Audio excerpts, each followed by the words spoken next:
जय Hind.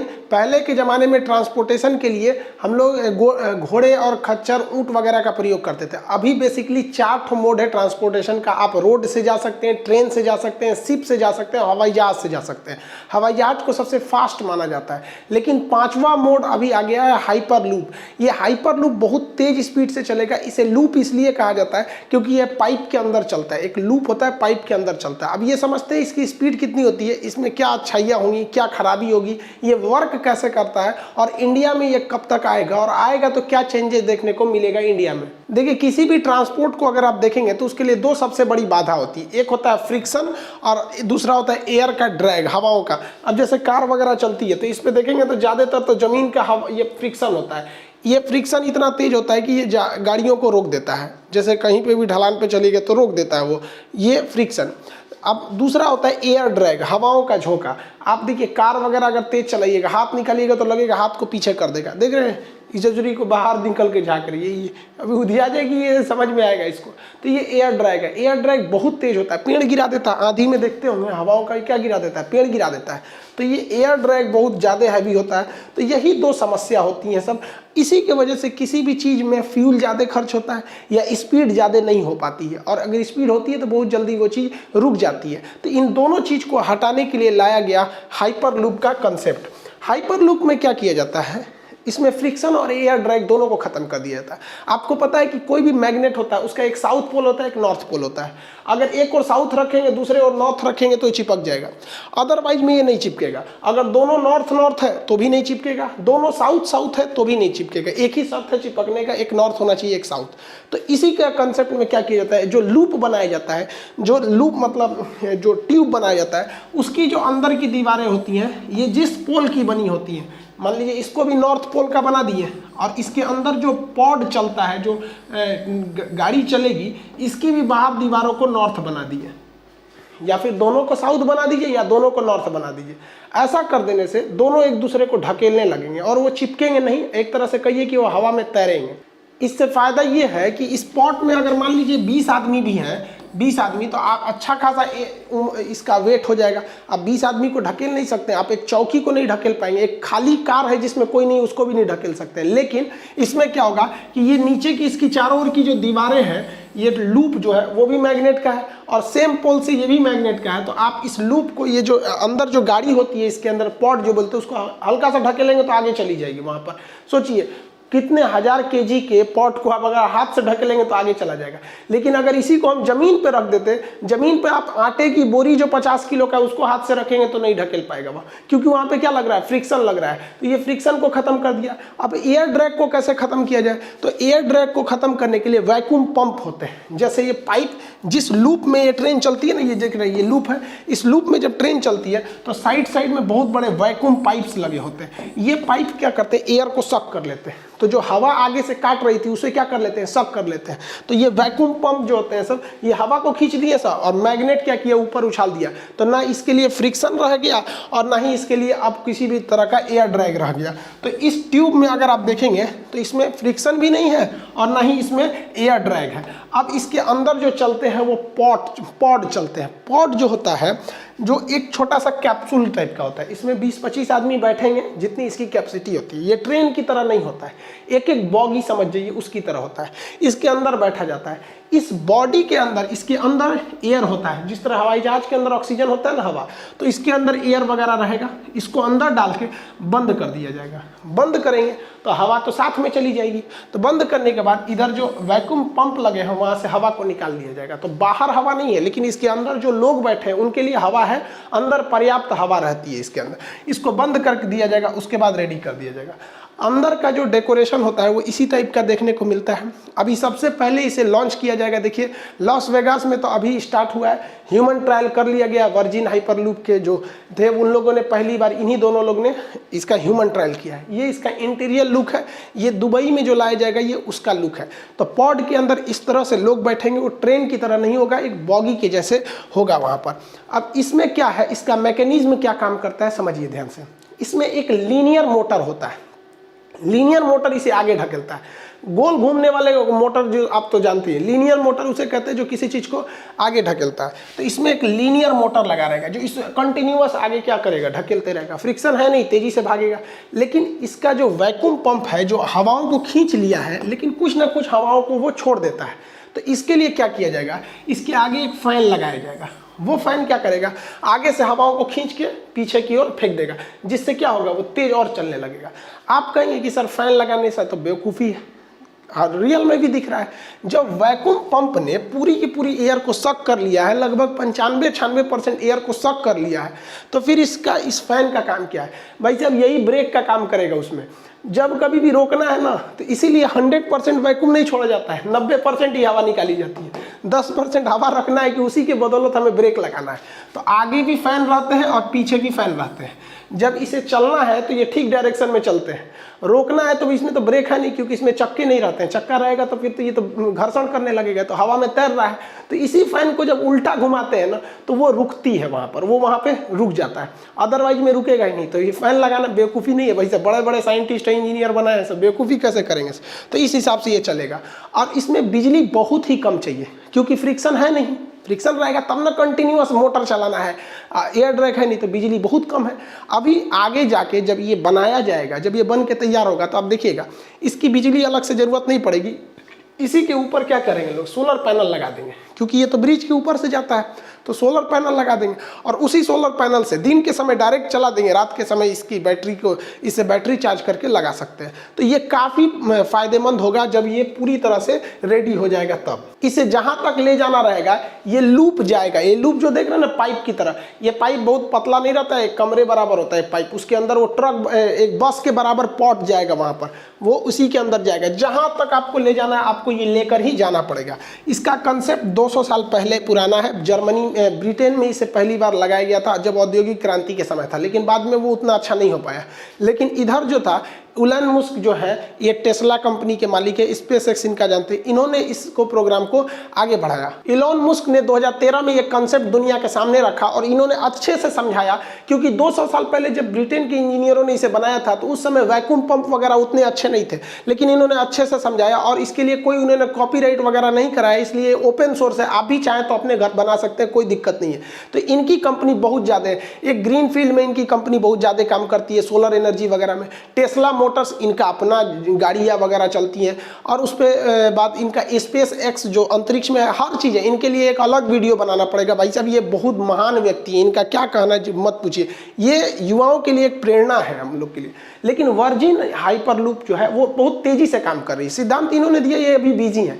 Virgin airlines चलती है यूरोप में, उन्हीं का है वर्जिन हाइपरलूप। इनके पास पैसे ज़्यादा हैं, तो ये सेम कंसेप्ट को ले आके बहुत ज़्यादा वर्क कर रहे हैं। 2014 से ये काम कर रहे हैं। अलग अलग कंट्रीज में इनके मतलब वर्किंग चालू है, ताकि इसे यूज में लाया जा सके, इस हाइपरलूप को। देखिए, इस हाइपरलूप के कुछ फ़ायदे भी होंगे तो कुछ घाटे भी होंगे। तो फ़ायदा हम लोग पहले समझ जाते हैं।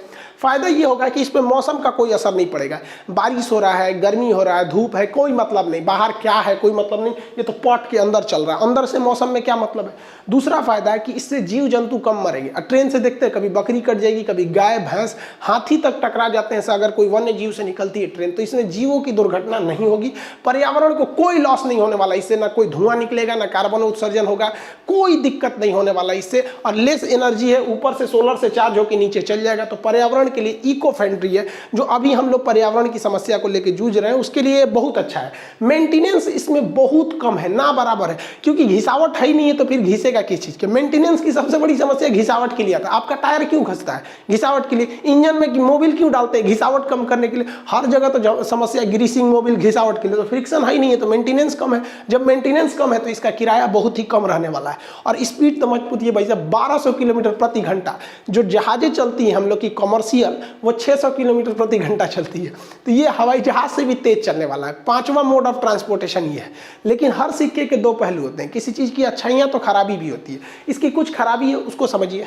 पहला कि जब आप इसे स्टार्ट कीजिएगा तो शुरुआत में हैवी पैसा देना पड़ेगा, क्योंकि इसे हम लोग ज़मीन पे नहीं ले जाते हैं, कि ज़मीन पे ले ही नहीं जा सकते, ज़मीन उबड़ खाबड़ होती है, तो उसके लिए हमें ब्रिज पे ले जाना पड़ता है। तो पहले ह्यूज इन्वेस्टमेंट करना पड़ेगा, करोड़ों की खर्च आएगा। ये अलग बात है कि एक बार जब ये लग गया तो उसके बाद पैसे बहुत कम लगेंगे।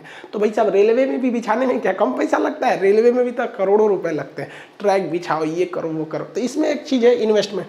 दूसरा है कि इसमें पेड़ बहुत ज़्यादा काटे जाएंगे, क्योंकि इसकी स्पीड इतनी तेज है कि इसे बहुत सीधा रखना मजबूरी है। अब सीधे में कोई जंगल आ गया, पेड़ आ गया, काट दो वहाँ पर, तो खैर ये कोई बहुत बड़ा इशू नहीं है। अगर आप वहाँ से पेड़ काट देते हैं तो इसके अगल बगल में लगा भी दीजिए, उसी लगले सही हो जाएगा यहाँ पर, तो पेड़ को लॉस होगा। दूसरा इसमें इसके अंदर प्रेशर बहुत कम रहेगा, हालांकि स्पॉट के अंदर प्रेशर रहेगा लेकिन ट्यूब में प्रेशर कम रहेगा। तो उससे क्या होगा कि जो इंसान ज़्यादा सफ़र करने के आदी नहीं है तो उनको हल्का कान में दर्द वगैरह वोमिटिंग महसूस होगा। ये तो जहाज में भी महसूस किया जाता है, तो सेम यहाँ भी होगा। नॉर्मली होता है, कोई बहुत ज़्यादा रिस्क नहीं होता है। इसमें समस्या ये है कि अगर ब्रेक काम नहीं किया या इमरजेंसी में रोकना हुआ तो ससुरा दिक्कत हो जाएगा। इतना तेज स्पीड है, 1200 किलोमीटर प्रति घंटा, इतना तेज स्पीड है, जिस वजह से ये क्या होगा, बहुत ज़्यादा समस्या आ जाएगी। अब खुद सोचिए, हिंदुस्तान को आर पार कर जाएगा 3 घंटे में, कश्मीर से कन्याकुमारी 3 घंटे में, 12×36 3 घंटे में आर पार कर जाएगा। सोचिए कितना ज़बरदस्त इसकी स्पीड रहेगी। तो ये एक समस्या इसमें बहुत ज़्यादा आएगी। मतलब इसमें कोई भी सफ़र आप मिनटों में कर सकते हैं। अगर आपको जाना है मुंबई से पुणे, तो जो 3 घंटे लगते थे ये उसको तय करेगा 22 मिनट में, खट से पहुंचा देगा। इसमें एक और समस्या क्या है कि इसमें केवल एक पॉड जा सकते हैं। ट्रेन की तरह बॉगी दर बॉगी जोड़ के लंबा नहीं कर सकते, एक एक पॉड जाएगा, यानी एक चला गया ना तो उस रास्ते पे जब दूसरा तब तक नहीं जाएगा जब तक वो पहुंच नहीं जाता है। तो एक गया तो फिर अगला, मान लीजिए 20 मिनट का रास्ता है तो अगला 20 मिनट उसके पीछे जाएगा। ये फिलहाल की है, लेकिन ऐसा नहीं है। जब भी कोई चीज़ का इनोवेशन होता है ना, आप खुद देखिए, जब पहली मोबाइल आई थी जो इतना बड़ा था, लोढ़ा बराबर, और आजकल का मोबाइल देखिए, तो ये शुरुआत में भले ये है कि एक पॉट है, लेकिन आगे जाकर इसमें नए नए खोज होंगे और ये एक लंबी ट्रेन का रूप ले सकता है आगे जाकर। जब मोबाइल बना था तो किसी को नहीं पता था कि एंड्रॉयड और आईफोन इतना तगड़ा मार्केट कब्जा करेंगे। सबसे बड़ी समस्या इसमें भूकंप को लिया जा रहा है। देखिए, जब कभी भी आपकी गाड़ी की स्पीड कम रहती है ना, तो हल्का झटका भी उसको कोई दिक्कत नहीं होता है, लेकिन स्पीड ज़्यादा होने की वजह से थोड़ा सा भी झटका लगाएंगे तो बहुत तेज मारेगा स्पीड की वजह से। तो इतना तेज ये भाग रहा है, उसमें हल्का झटका मार देंगे भूकंप से तो तोड़ के बाहर निकल जाएगा। तो इसमें सबसे ज़्यादा रिस्क दुर्घटना की है। किसी भी वजह से अगर दुर्घटना हुआ तो एरोप्लेन में और हाइपरलूप में स्पीड ज़्यादा होने की वजह से इसमें लोगों का बचना बहुत मुश्किल है। लेकिन इतना तो कह ही सकते हैं कि एरोप्लेन से ज़्यादा सुरक्षित है, क्योंकि अगर एरोप्लेन गिरा ना भाई साहब, बचने का चांस बहुत कम है, ना बराबर है वहाँ पर। हाँ, लैंडिंग के वक्त फिसल उसल गया तो बच सकते हैं, जैसे कोझिकोड में, ऊपर गया तो सीधे गए। इसमें क्या है कि अगर हम पॉड को मजबूत बना दें, अंदर सीट बेल्ट ज़्यादा कर दें, तो संभावना एरोप्लेन की तुलना में मरने की इसमें बहुत ही कम है। भारत में ये मुंबई से पुणे के बीच में चलने के लिए था। वर्जिन हाइपरलूप इसको बनाने की तैयारी में थी। उस वक्त महाराष्ट्र में देवेंद्र फडणवीस जी की सरकार थी, इन्होंने इसे अप्रूवल दिया था। लेकिन जब सरकार बदल गई, उद्धव ठाकरे साहब की जब सरकार आई, तो इसमें इस प्रोग्राम को रोक दिया गया और कहा गया कि ये बहुत खर्चीला है, इसे किसी अन्य देश में या किसी अन्य स्थान पर ट्रायल किया जाए, अगर सक्सेस हो जाएगा तो हम भी ले आ देंगे। बुलेट ट्रेन भी हमारे यहाँ ट्रायल तो हुई नहीं थी, ना ही मेट्रो हमारे यहाँ ट्रायल हुई थी, ये विदेशों में ट्रायल हुई तो सक्सेस हम लोग हो गए, तो यहाँ लगे। देखिए, हमारा अपना मानना है कि भारत को जो बुलेट ट्रेन है ना भाई साहब, देखिए बुलेट ट्रेन जो भारत में लाया जा रहा है, अच्छी बात है आप लाइए, क्योंकि देश में हमारा भी नाम होगा, विदेश में जाएंगे तो। लेकिन अगर आप गहराई से सोचिएगा ना, तो इसका बहुत ज़्यादा यूज नहीं है। रीजन क्या है कि बुलेट ट्रेन हमेशा बड़े शहरों को होकर गुजरेगी, छोटे मोटे गांव से तो जाएगी नहीं। फिर बुलेट रहेगी क्या, किस काम की, लंबे लंबे रूट पे जाएगी। तो जितने बड़े शहर हैं वहाँ ऑलरेडी हवाई जहाज़ की फैसिलिटी है वहाँ पर, तो आप जहाज़ से तो जा ही सकते हैं। दोनों का किराया सेम है, दोनों की टाइमिंग भी सेम है, जल्दी वही पहुँचाता है। जितने बड़े शहर में बुलेट ट्रेन ले जाएंगे वहाँ ऑलरेडी है। मेरे हिसाब से जो भारत की ट्रेन है, इसी को टाइम से कर दीजिए भाई साहब। अगर ये टाइमली निकलने लगेगी तो कोई दिक्कत नहीं हो जाएगा। ट्रांसपोर्टेशन अच्छा होना चाहिए। सिंपल आपको ट्रेन की बदहाली का एग्जाम्पल देते हैं कि मुगल सराय जो स्टेशन, जिसका अभी दीनदयाल उपाध्याय नाम हो गया है, तो मुगल सराय स्टेशन से बनारस यानी वाराणसी की स्टेशन के बीच की दूरी में है 15 किलोमीटर है। ये 15 किलोमीटर 10 मिनट में ट्रेन तय कर सकती है, इससे कोई दिक्कत नहीं। लेकिन हर एक ट्रेन को वहाँ 1 घंटे लगते हैं। आप शेड्यूल टाइमिंग देखिएगा ना नेट पर, शेड्यूल टाइमिंग, कोई ट्रेन अगर बनारस में 1 बजे है तो मुगल सराय में वो 2 बजे मिलेगी, और वहाँ 1.5 से 2 घंटे लग जाते हैं। ये बदहाली है। तो हमारे यहाँ ट्रेन की स्पीड कम नहीं है, सोच रहा मैनेजमेंट खराब है। हर साल वित्त रेल मंत्री आएंगे, इस साल 5 ट्रेन चलाया जाएगा, 10 ट्रेन चलाया जाएगा, ससुरा ट्रैकवा वही है। कभी सुने हैं कि वित्त मंत्री ने कहा कि इस साल 2 ट्रैक की जगह 4 ट्रैक किया जाएगा? तब ना होगा, कंजम्पशन इतना ज़्यादा है। ये हाल हो जाता है कि अगर भारत में किसी विद्यार्थी का जो बिहार से चला है दिल्ली एग्जाम देने के लिए, अगर कोई ट्रेन कहती है कि हाँ उसे 8 बजे सुबह दिल्ली छोड़ेगी और उस लड़के का शाम 4 बजे एग्जाम है ना, तो वो लड़का उस ट्रेन को नहीं पकड़ता है, क्योंकि उसको पता है कि सुबह 8 बजे की ट्रेन की कोई गारंटी नहीं है कि वो शाम 4 बजे पहुंचे कि नहीं पहुंचे। तो भारत के लिए ये सबसे बड़ी समस्या है कि हमारी ट्रेनें इतनी लेट है। और रोडवेज का तो पूछिए मत, हमारे यहाँ जाम इतना लगता है ट्रांसपोर्टेशन पे। अमेरिका के राष्ट्रपति ने एक बार कहा था कि अमेरिका की सड़कें इसलिए अच्छी नहीं है क्योंकि अमेरिका डेवलप है, बल्कि रियलिटी ये है कि अमेरिका डेवलप ही हुआ इस कारण कि वहाँ की सड़कें अच्छी हैं। और ये हकीकत है, हमारे यहाँ सड़कें बहुत खराब है। अगर आपको 200 किलोमीटर जाना है ना इंडिया में, 200 किलोमीटर, तो आपके लिए कम से कम 6 घंटे चाहिए 200 किलोमीटर के लिए। लेकिन अगर वही जाना है आपको अमेरिका या यूरोप किसी डेवलप कंट्री में, तो 100 किलोमीटर मतलब 1 घंटा। हकीकत में 100 किलोमीटर मतलब 1 घंटा। तो भारत में रोडवेज और इनको ज़्यादा ध्यान देना बेहतर है। आप उत्तर प्रदेश सरकार का एग्जाम्पल ले लीजिए, एक्सप्रेस वे भर दिए उन्होंने, चाहे वो यमुना एक्सप्रेस हो, पिछली सरकार को भी देखिए, यमुना एक्सप्रेस हो या ग्रीनफील्ड हो, और वर्तमान में भी देख लीजिए Purvanchal expressway, ring expressway, Ganga expressway, इतना भर दिया गया एक्सप्रेसवे को कि अभी ये उत्तर प्रदेश से बाकी राज्यों को सीखना चाहिए कि ट्रांसपोर्टेशन को बेहतरीन कीजिए, आप अच्छे से डेवलप हो जाएंगे, वरना कोई नहीं जा पाता है। हम लोग को पटना जो है, पटना से हाजीपुर महज 15 किलोमीटर की दूरी है। 15 किलोमीटर की दूरी को 1 घंटा से पहले कोई तय ही नहीं कर सकता। हमारे सामने पटना और हाजीपुर के बीच में जब जाम लगा था तो एक एम्बुलेंस में एक आदमी मर गया क्योंकि उसके पास ऑक्सीजन केवल 1 घंटे का था, और मेरे सामने वो गाड़ी में फंसा हुआ था लगभग 3 घंटे से।